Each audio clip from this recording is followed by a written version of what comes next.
네, 박병주 매니저님과 함께할 분으로 블루드림 리서치 이주연 대표도 함께 모셔보겠습니다. 두 분 안녕하십니까? 네, 안녕하세요. 네, 오늘 두 분 초면이시잖아요. 네. 사실 두 분 같이 하실 때 궁합이 좋은 분들도 있고 의견이 좀 많이 갈리는 분들도 있는데 고스탑 처음이시잖아요. 네, 어떠실 것 처음입니다. 같으세요? 뭐 소신껏 예. 얘기를 해야 되겠죠. 뭐 잘하시는 분이니까 뭐 시청자분들 뭐 의견 다양하게 들으시고 예. 거기에 따른 판단 잘 내리시면 될 것 같습니다. 네, 박병주 매니저님도 궁합 한번 기대해 보도록 하겠습니다. 네. 저도 이제 오늘 초면인데 예. 좋은 궁합을 맞춰서 시청자 여러분들에게 좋은 수익으로 말씀을 드리겠습니다. 예, 좋습니다. 오늘 두 분의 고견한 의견 기대해 보도록 하겠고요. 오늘도 외국인과 기관의 매수 상위 탑5 보면서 자세한 이야기 나눠보도록 하겠습니다. 네, 기관은 여전히 대한전선의 러브콜 그리고 증권주와 실적이 잘 나왔던 대한항공 담아가고 있고요. 외국인은 카카오뱅크, 방산주 빅텍과 제주은행을 담아가고 있습니다. 자, 이 중에 저희가 첫 번째로 외국인의 픽인 카카오뱅크 보겠습니다. 지금 3분기 호실적을 기록을 하고 나서 연일 강세입니다. 다만 증권가에서는 카카오뱅크의 목표 주가를 좀 낮춰 잡고 있는 상황인데요. 두 분의 의견 어떨지 카카오뱅크 보여주시죠. 네, 첫 판부터 갈렸습니다. 자, 대표님, 카카오뱅크 아직까지는 추세 상승은 시기상조일까요? 네, 카카오뱅크 이제 기술적으로 딱 봤을 때는요, 네. 바닥권에서 이제 하락하면서 큰 거래 대금이 한번 터졌고, 최근에 이제 또 저점 구간에서 거래 대금이 크게 터지면서 굉장히 좀 괜찮은 흐름을 보인다라고 생각은 할 수 있을 것 같은데, 제가 봤을 때는 이제 추세대 상단까지 올라온 상황이고요. 이 구간을 돌파할 수 있는 모멘텀이 과연 무엇이 있을까라는 관점으로 이제 찾아보니까 최근에 이제 그 개인 사업자들 대상으로 기업 계좌를 갖다가 이벤트를 하고 있더라고요. 그래서 이런 부분들이 하나의 이제 포인트로 생각을 할 수는 있겠지만 여전히 이제 시가총액이 10조에 가까운 고평가되어 있는 부분이 있다라는 부분이고요. 분명 뭐 영업이익률이 20~30% 되고 그리고 기업의 그 플랫폼이라는 카톡이라는 플랫폼을 기반으로 해서 이렇게 성장을 하고 있다는 부분은 긍정적인 부분으로 평가할 수 있겠지만 아직은 바닥을 좀 확인하는 그런 단계를 좀 거치고 보는 게 좋지 않겠냐라는 관점에서 저는 스탑이라는 의견을 드리도록 하겠습니다. 네. 아직까지 주가 상승을 논하기에는 시기상조다라는 의견이셨는데 매니저님은 카카오뱅크 고 두셨잖아요. 네. 대표적인 또 성장주라고 볼 수 있지 않나요? 제가 이제 카카오뱅크를 고로 말씀드린 게 우리 네. 고엔 스탁은 이제 뭐냐면 길게 보는 게 아니라 다음 주 월요일 날 그거를 제가 물어본 포인트를 생각을 하고 저도 했는데 이거를 물론 길게 보면 추세는 좋지 않아요. 이거는 들고 갈 주식이 아닙니다. 그러나 우리 고엔스탑이 다음 주 월요일 날은 어떡하냐. 이게 질문 포인트거든요. 그래서 그쵸. 저는 그걸 생각을 해서 이 종목을 했는데 자, 이 종목이 지금 보면은 이제 그동안에 주가가 우리 이제 많이 떨어졌어요. 굉장히 끝도 없이 떨어졌는데 94,400원에서 15,800원까지 했으면 그야말로 들고 있는 사람은 얼마나 고통스럽겠습니까? 그리고 이제 안 좋은 얘기가 그 회사에서 카카오뱅크 직원들한테 이 주식을 사라겠다라고요. 얼마나 참 제가 마음이 아파요. 그분들 생각하면. 근데 그분들은 이제 끙끙 앓고 계실 텐데, 그래서 이 카카오뱅크의 이제 CEO가 좀 잘했으면 좋겠어요. 그래야 모든 사람이 돈을 벌지 않겠습니까? 요거는 일단은 고로 말씀드린 것은 순수하게 기술적 분석입니다. 바닥권에서 거래가 이제 보시면은 이제 잠잠했다가 여기 지금 요 부분대에서 대량 거래가 터지고 있죠. 이 대량 거래가 터졌던 이유가 실적이 그래도 그럭저럭 괜찮았다라는 얘기가 나왔어요. 그리고 나서 캔들이 양봉으로 계속 받쳐주고 있죠. 이거는 여기 거래량을 실었던 힘들이 계속 살아 있어서 더 추가적으로 올 수 있는 의지가 있다고 봅니다. 그래서 만약에 오르게 된다면 내려오는 60일선인 23,000원까지는 상승할 수 있다고 봅니다. 하지만 제가 이제 말씀드렸지만 중장기적으로는 이거는 제가 보기에는 이렇게 매수할 주식은 아니고요. 짧게 대응하고 만약에 반등이 왔다 그런 경우는 보유하는 분들은 지혜롭게 빠져나오는 것이 좋다라고 말씀을 드리도록 하겠습니다. 두 분 다 중장기적으로는 보수적으로 보셨는데 다음 주 월요일 정도는 단기적으로 상승 전략 짜드려봤습니다. 카카오뱅크 확인하셨고요. 다음 종목은 빅텍 보도록 하겠습니다. 북한의 도발 소식 들려오면서 방산주도 반응을 하기 시작했는데요. 빅텍에 대한 두 분의 의견 어떨지 바로 체크해 보겠습니다. 네, 이번에는 반대로 갈렸습니다. 최근에 심장을 좀 쿵하게 만드는 기사들이 많이 나오는 것 같습니다. 북한 도발 소식. 아직까지는 좀 영향이 없다라고 보시는 것 같은데 스탑 의견부터 한번 들어볼까요? 네, 저는 이제 빅텍을 스탑을 했던 게 이제 그 미국 중간선거가 11월 8일이면은 네. 다음 주 화요일 끝나거든요. 그래서 아마 김정은이가 11월 8일 날 중간선거 때까지 어떻게 바이든 미국 대통령한테 이제 어떻게 나는 센 사람이다. 네. 나를 가만히 두면 안 된다. 나한테 뭔가를 대가를 해줘야 된다라고 계속 미사일 쏘고 있는 것 같고. 근데 미사일 쏜 금액만 보면 거의 한 5천억이 넘습니다. 요즘 북한 경제가 힘드는데 추가적으로 쏠까요? 돈이 많이 들어갔는데. 안 썼으면 좋겠습니다. 네, 얘기하면 북한 국민들을 위해서 안 쓰면 좋겠어요. 네. 너무 힘드는데. 그리고 또 뭐냐면 한미 훈련이 진행 중이고 있거든요. 한미 연합 훈련 진행 중에 있는데 그 훈련도 막바지가 왔기 때문에 제가 보기에는 이제 북한에서 미사일을 추가적으로는 더 쏠 가능성은 적다. 그럼 미사일 안 쏘면은 이외에서 주가는 안 가더라고요. 저는 그런 관점에서 스탑으로 말씀드렸습니다. 네. 좋습니다. 방산주 일단 스탑 의견 들어봤고 그 의견 주셨잖아요, 대표님. 네. 방산주가 좀 비슷하게 움직이기보다는 각각의 좀 특성이 있어가지고 성격을 좀 잘 알아야 될 것 같습니다.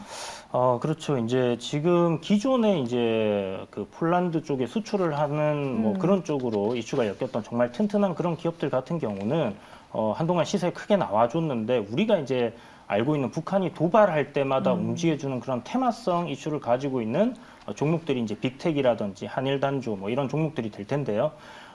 빅텍이 지금 최근에 보면 바닥을 좀 다지고 반등을 하는 흐름 속에는 결국 이제 지금까지 최근 뭐 한 10년간 겪어보지 못한 정도의 연속적인 그런 도발이 계속되고 있다는 말이죠.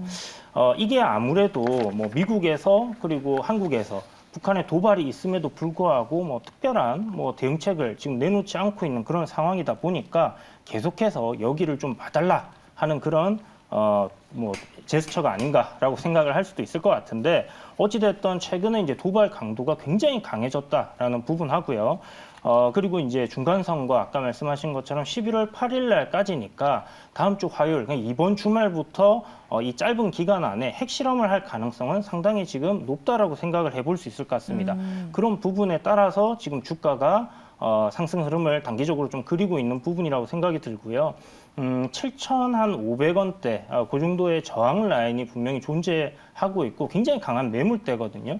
그래서 과연 이런 구간들을 뚫어낼 수 있을까 하는 의문은 분명히 있는데 만약 핵실험을 한다라거나 추가적인 도발, 더 강력한 도발을 하게 됐을 때는 그럴 가능성 저는 충분하다 보이고 강한 매물대를 돌파할 때 주가는 좀 강하게 시세가 터지는 가능성이 굉장히 크기 때문에 그런 부분들 생각했을 때 빅텍은 지금 현재 상황에 조금 맞지 않나 그래서 단기적으로 시세가 한번 터질 수 있겠다 이렇게 생각이 들어서 고라고 정해봤습니다.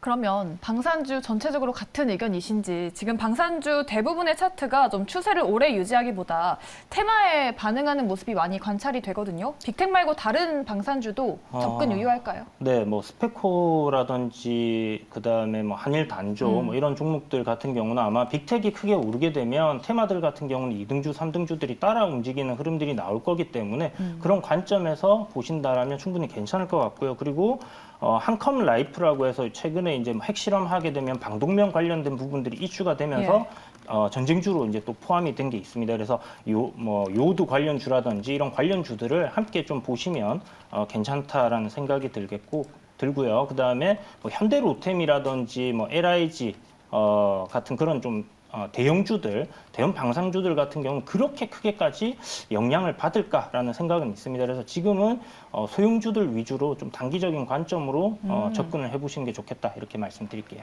네, 방산주에 대한 전략까지 짜드렸습니다. 빅텍까지 두 종목 의견이 갈려서 저희가 다양한 아이디어 들어볼 수 있어서 좋았네요. 그럼 이 10종목 중에서 어떤 종목을 또 제일 좋게 보시는지 두 분의 최선호주와 가격 전략까지 저희가 받아보겠습니다. 네, 다음 주 관심 가져볼 종목은 빅텍 그리고 메리츠증권을 꼽아주셨습니다. 메리츠증권은 매니저님 어떤 포인트로 보실까요? 네, 메리츠증권은 제가 이제 첫 번째 포인트는 이번에 3분기 실적이 굉장히 좋았어요. 지금 우리 증권사들의 최고의 문제점이 이제 그 부동산 파이낸싱, 부동산 이제 그 아파트나 이런 대규모 부동산 공사를 할 때 그 이제 우리 증권사 업체들이 거기다 돈을 많이 이제 뒷돈을 대고서 이렇게 중간에 연결을 하면서 커미션을 먹는 그런 구조가 됐는데 요즘에는 알다시피 부동산 이렇게 미분양 소식도 들리고 또 강원 레고랜드 사태가 터지면서 굉장히 얼어붙은 상황이 되고 있는데 그런 상황임에도 불구하고 메르츠 증권은 3분기 실적이 놀랍게 나왔습니다. 평소 예상치보다 한 40% 정도 증가 상태가 나왔고 그리고 이번에 이 회사가 자사주 소각을 한다 그랬어요. 약 1,350억 정도의 자사주를 소각을 한다는 공시가 어제 또 나왔더라고요.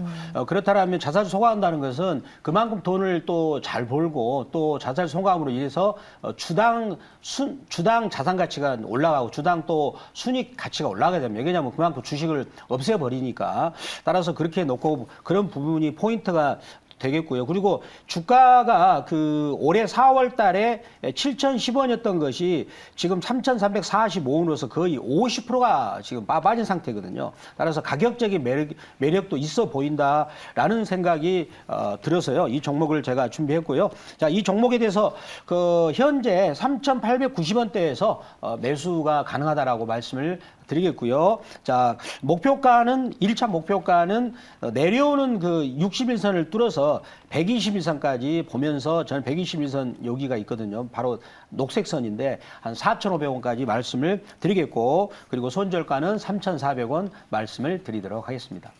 메리츠 증권 현 구간에서 접근 가능하고 4,500원을 목표가로 설정해 주셨습니다. 우리 대표님은 방산주 빅텍을 꼽아 주셨습니다. 가격 전략도 자세히 들어볼까요?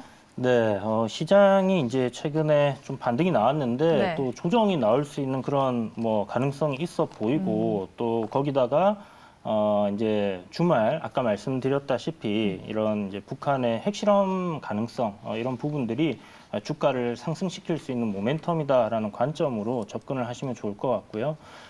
빅텍 지금 제가 매수가는 한 6,700원 정도로 이렇게 생각을 해놨는데 오늘 종가 흐름을 보니까 내일 만약 월요일이죠. 월요일 시가부터 상승 출발을 해낸다라고 하면 이 거래일 전 고점을 돌파하는 그런 흐름이 좀 아침부터 바로 나올 수 있다 이런 생각이 듭니다. 그래서 추격 매수는 최대한 자제하시면서 눌림을 공략을 해보시면 좋을 것 같다 이렇게 말씀드리겠고 6,700원 일단 매수가 제시해드리겠고요. 목표가는 대략 한 8,000원 정도의 저항 자리까지는 모멘텀이 붙을 경우 강하게 상승할 수 있으니까 그렇게 한번 노려보시고 무엇보다 중요한 건 이제 손절 가격이 되겠죠.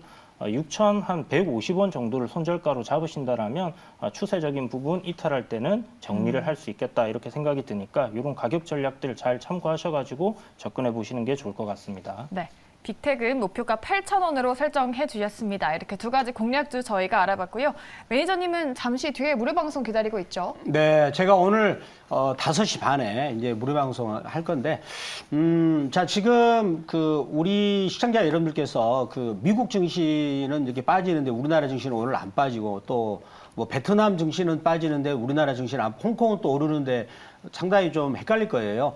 자, 그런데 그런 부분에서 오늘 이제 전반적인 시황을 말씀드리겠고, 그리고 지금 이제 질서 있는 테마주, 자, 무슨 얘기죠? 일정이 있고 계획성이 있는 테마주, 바로 원자력 관련주가 되지 않을까 싶어요.